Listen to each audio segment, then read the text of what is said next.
Halo semuanya, nama saya Ersya dan Narasi dengan NPM 204816562 dari kelas Niaga A. Di kesempatan pada hari ini, saya akan menjelaskan tentang inovasi dalam organisasi yang dilakukan oleh Bluebird terhadap masalah-masalahnya. Video ini juga sekaligus menjelaskan tentang ujian tengah semester saya pada mata kuliah inovasi dalam organisasi. Nah, sebelum saya menjelaskan tentang inovasi-inovasi yang dilakukan, mungkin saya akan menjelaskan tentang Bluebird terlebih dahulu. Bluebird sendiri merupakan perusahaan transportasi yang beroperasi di Jakarta dan beberapa kota besar sejak tahun 1972. Bluebird sendiri mempelopori pengenaan tarif taksi berdasarkan sistem argo dan merambah ke taksi limusin dan usaha penyewaan mobil dan serta bus charter pada tahun 1999. Pada tahun 1993, Bluebird pun menghadirkan layanan taksi eksekutif Silverback. Kini, Bluebird melayani lebih dari 8,5 juta penumpang setiap bulannya dengan 26.000 armada yang tersebar di sejumlah kota besar di Indonesia. Kini layanan Bluebird sendiri dapat dinikmati termasuk Jakarta dan sekitarnya beserta kota-kota besar lainnya. Nah, perkembangan teknologi bukanlah suatu hal yang dapat dihentikan. Taksi konvensional yang menjadi primadona angkutan umum sejak dahulu kala mendapatkan disrupsi dari adanya kemajuan teknologi. Berbagai bentuknya adalah dengan taksi online seperti GoCar, GrabCar, dan lainnya. Moda transportasi online yang bermunculan ini dapat memberikan hal-hal yang taksi konvensional tidak bisa tawarkan, yaitu sebuah kepastian dan juga kepraktisan. Sebagai perusahaan taksi yang salah satunya adalah Bluebird, terpaksa harus merelakan konsumennya pindah ke moda transportasi lain seperti taksi online. Nah, untuk solusi sendiri, Bluebird sendiri pada dasarnya sudah memiliki aplikasi pemesanan sejak tahun 2011 yang berbentuk daring. Namun, aplikasi tersebut dapat dikatakan tidak efektif. Setelah mendapatkan perlawanan dari taksi online, Bluebird sendiri menjawab hal tersebut dengan meluncurkan aplikasi My Bluebird App pada tahun 2016. Aplikasi ini ditujukan untuk memberikan kepastian kepada penggunanya dengan memberikan perkiraan harga dan juga meningkatkan kepraktisan pemesanan hanya dalam genggaman tangan. Aplikasi ini juga dilengkapi beberapa fitur keamanan seperti tracker untuk meningkatkan para pengguna. Nah, sebelumnya mungkin saya akan menjelaskan tentang gap analysis. Untuk sebelum adanya aplikasi My Bluebird App, adanya disrupsi oleh taksi online yang menyebabkan masyarakat berpindah dari taksi konvensional menjadi moda transportasi online. Selanjutnya pada gap, perlu adanya inovasi oleh Bluebird terkait pemenuhan keinginan konsumen sesuai dengan perkembangan zaman. Setelah ada My Bluebird App sendiri menjadi jawaban bagi para konsumen yang menginginkan kelebihan taksi online dengan profesionalitas yang sudah dimiliki oleh Bluebird itu sendiri. Selanjutnya, saya akan menjelaskan tentang scope innovation dari My Bluebird App itu sendiri. Yang pertama adalah improvement performance product. Penggunaan teknologi seperti tracking dan juga pembaruan kebijakan seperti tarif yang tetap merupakan perkembangan dari Bluebird itu sendiri. Dan yang kedua adalah additional function products. Sebelumnya, Bluebird sudah memiliki aplikasi online, tetapi dengan aplikasi ini, Bluebird memperbaharui aplikasinya untuk meningkatkan efektivitas yang dapat ditawarkan oleh aplikasi ini. Nah, untuk jenis inovasi yang dilakukan oleh Bluebird sendiri, menurut saya ada tipe inovasi yang dilakukan. Yang pertama adalah configuration, yaitu proses, yaitu memudahkan pemesanan dengan penggunaan aplikasi.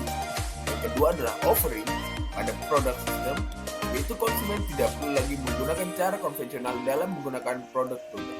Dan yang terakhir ada experience dalam bentuk service, yaitu mempermudah konsumen dalam penggunaan jasa-jasa yang ditawarkan oleh Bluebird itu sendiri. Nah, sekarang saya akan menjelaskan tentang new theory yang digunakan oleh Bluebird. Yang pertama adalah downloading, yaitu sesuai dengan moto Bluebird untuk terus berinovasi dan memberikan rasa AMAN pada para konsumen. Selanjutnya adalah seeing, yaitu melihat bahwa adanya kebutuhan dari para konsumennya atas inovasi-inovasi yang dibutuhkan. Yang ketiga adalah sensing, bahwa melihat inovasi ini dibutuhkan para konsumen untuk mendapatkan experience yang lebih baik lagi. Selanjutnya adalah pre-sensing, yaitu mempertemukan keperluan para pelanggan dengan konsep yang akan diimplementasikan oleh Bluebird. Selanjutnya adalah crystallizing, yaitu adalah perancangan fitur terkait inovasi dengan cara membuat aplikasi yaitu My Bluebird App yang sesuai dengan kebutuhan para pengguna. Selanjutnya adalah prototyping, yaitu pembuatan dan juga melakukan tes pada aplikasi yang akan dilihat. Dan yang terakhir adalah performing, yaitu peluncuran aplikasi My Bluebird kepada massa serta melakukan update secara berkala untuk memaksimalkan kegunaan. Nah, selanjutnya saya akan menjelaskan tentang A2F teori yang digunakan oleh Bluebird. Pada Activator sendiri, saya mengambil Sigit Priawan selaku CEO Bluebird karena beliaulah yang mencetuskan moto aman pada perusahaannya dan juga mendorong adanya inovasi pada perusahaan Bluebird. Selanjutnya, pada browser, saya mengambil Noni Purnomo selaku Direktur Utama dan juga saya juga mengambil Noni Purnomo sebagai Direktur Utama pada Creator. Hal ini karena beliau yang mengesahkan ide untuk meningkatkan penggunaan aplikasi My Bluebird App dan beliau juga yang melakukan langkah pertama dalam pembaruan aplikasi. Nah, untuk developernya sendiri, saya mengambil Andeka Putra selaku CEO Bluebird karena beliau yang melakukan pengembangan terkait aplikasi My Bluebird.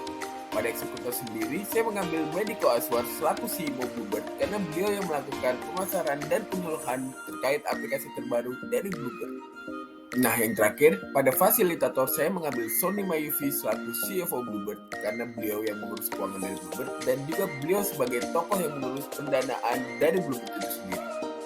Selanjutnya, saya akan memberitahu tentang hambatan-hambatan yang ada pada inovasi yang dilakukan oleh Bluebird ini. Yang pertama adalah waktu, karena pada saat inovasi ini dibuat, kompetitor-kompetitor lainnya sudah mulai dan sudah memasarkan aplikasinya, sehingga Bluebird masih kekurangan waktu atau dapat dibilang telat dalam melakukan inovasi ini. Yang kedua adalah para konsumen, karena para konsumen yang sudah terbiasa dengan taksi konvensional dan juga jasa konvensional yang ditawarkan oleh Bluebird harus memiliki waktu untuk beradaptasi terhadap inovasi ini.